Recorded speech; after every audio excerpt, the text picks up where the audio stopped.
Tangerine Reef is the latest album from Animal Collective. They're a pretty eclectic and weird and bizarre indie pop, neo-psych rock outfit. They've dabbled in many other different styles of music in the past too. Pretty sweet discography, in my opinion. Some great albums like these. Love all of these.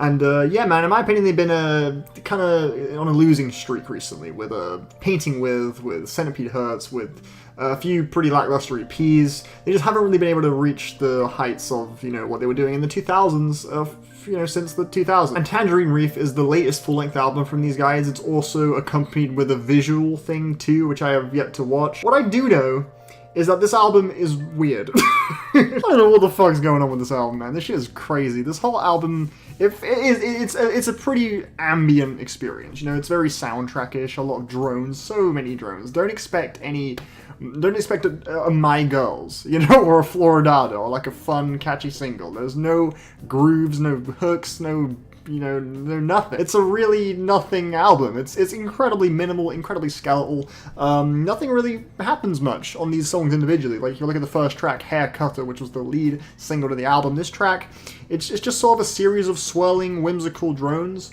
with some kind of popping sound effects popping in throughout the track, and then some really quiet, echoed out vocals kind of low in the mix. It's not a whole lot to report, really. This track, when I heard it as a single, I was like, okay, I guess it's going to lead into something like more, fulfilling. This is just like a little prologue track or some shit, because it was the opening track to the album. But nah, Buffalo Tomato. I am very glad that is the title on this. This track, again, it's just a series of seemingly random, watery sound effects on top of some just kind of pulsating drones and shit. The vocals that pop in around 3 minutes, 10 seconds sound ridiculous, and that's the thing, the vocals are a huge weakness, in my opinion, on this album, because I can tell that this album seems to be primarily focusing on just atmosphere. So when these kind of eccentric and odd performances kind of pierce through on some of these cuts, it just kind of kills the momentum, if there was any building on the song. Like, if there was ever like an atmosphere or tone that's being really well built, the vocals at times can sort of interrupt that in an awkward way, in my opinion. And that does kind of remind me, actually, this album, since it's doing so little, it very rarely, in my opinion, actually manages to build a resonant atmosphere. A lot of these tracks feel like they never actually start, and I don't know if this is just me. This can't just be me. Okay, this can't be me, right? There are so many points. I've heard this album like 4 or 5 times now, and there have been so many moments where I think I'm like 30 seconds into the song, and then I check and it's like nearly done. That cannot be just me, right? Like when I hear this album, so many points where I'm like, I feel like I'm 20 seconds in or something, and I'm like halfway through, and it's like, what the like nothing's happened yet. Like, these songs don't ever start. Like they always end when it feels like they're still in the process of beginning, and it's really fucking annoying, and it just leaves me feeling really unfulfilled. It's honestly, this album is the opposite of Painting With. Like, Painting With, my problem with that album was just how obnoxious and messy and just cluttered it was. It was just throwing everything at you, just like really loud, obnoxious vocal performances, really fucking quirky, like over the top instrumentals. Like, it was just everything at once as much as possible. It was just overkill, like sensory overload type thing. Whereas this album is like is doing nothing. It's like the total opposite. One track that I do think has got some stuff to say about choral understanding. I quite like the sort of rumbling deep vocals on this track and how they were juxtaposed alongside some really panicked and frightened performances from AOTY. Made for a cool, unnerving atmosphere that was genuinely pretty potent. And when they do incorporate other instruments and other ideas on songs like Air Pipe with the use of guitars on this song, I'm not really sure what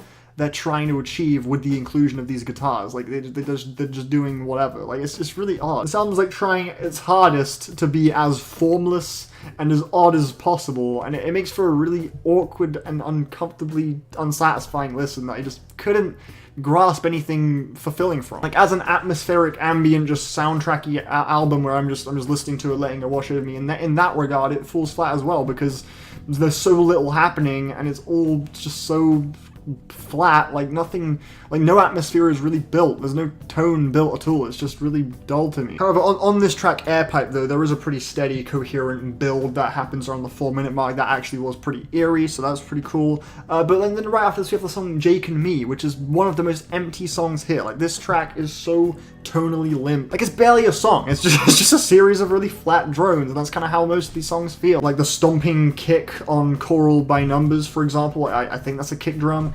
Yeah, again, it doesn't really have any resonance to it or any character to it, and this album, it feels like it's trying, it feels like the character or personality of this album. It's really just watery and eccentric and odd and formless. And it feels like this album's trying too hard to sort of push that idea to the listener, I think, at least to me, to the point where they kind of forget to make enjoyable tracks. That pull off their goal in a clear, concise, exciting, interesting, fulfilling way. Like, that never happened on this thing, and I just kind of felt, you know, unfulfilled by the end. But yeah, Choral by Numbers, though, I do think this track is one of the more instrumentally eventful songs here. The kind of watery sound effects that do kind of sporadically burst in on this particular song are pretty interesting. Hip Sponge has the goofiest vocals and lyrics on the whole album, in my opinion. This track, it sounds like it was written by fucking Charlie from It's Always Sunny. Choral Realization, this track features no vocals at all. It's just a series of pretty inconclusive, bright, pulsating, watery drones yet again. Yeah. And then it ends on one of the most obnoxious songs, in my opinion. The drums on this track are particularly really grating. Yeah, that's kind of the album. It's just a really... yeah, if you never listened to Animal Collective before, do not start here, please. This is legit the worst place to... Do not start with this album. But yeah, I'm feeling like a 4 on this. I thought it was... I appreciate it for being different. I think the fact that they made it is kind of daring, kind of cool, but the execution was anything but enjoyable. It was just totally flat, man. So I gotta give it a 4.